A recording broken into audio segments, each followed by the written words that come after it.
తెలంగాణలోని చేనేత కార్మికులకు రాష్ట్ర ప్రభుత్వం శుభవార్త చెప్పింది. రాష్ట్రంలోని చేనేత కార్మికులకు అసలు వడ్డీ కలిపి 1,00,000 వరకు రుణమాఫీ చేయాలని నిర్ణయించింది. పథకంలో భాగంగా 2017 ఏప్రిల్ 1వ తేదీ నుంచి 2024 మార్చి 31 వరకు అన్ని బ్యాంకులు, జిల్లా సహకార కేంద్ర బ్యాంకులో వ్యక్తిగతంగా చేనేత వస్త్రాల ఉత్పత్తి, కార్యనిర్వహణ మూలధనం, ఇతర వృత్తి సంబంధిత కార్యకలాపాల కోసం రుణాలు తీసుకున్న వారికి మాత్రమే వర్తిస్తుందని రాష్ట్ర చేనేత శాఖ స్పష్టం చేసింది. ప్రధానమంత్రి రోజ్గార్ యోజన, చేనేత క్రెడిట్ కార్డుల కింద తీసుకున్న రుణాలను కూడా మాఫీ చేయనున్నట్లు వెల్లడించింది.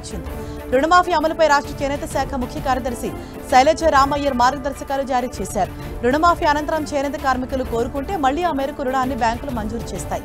ఎవరైనా కార్మికులు ప్రస్తుతం చేనేత కార్యకలాపాలు లేకపోయినా వారి ఖాతాలు నిరర్ధక ఆస్తుల ఖాతా కింద ఉన్నా మళ్లీ రుణాలు రావు.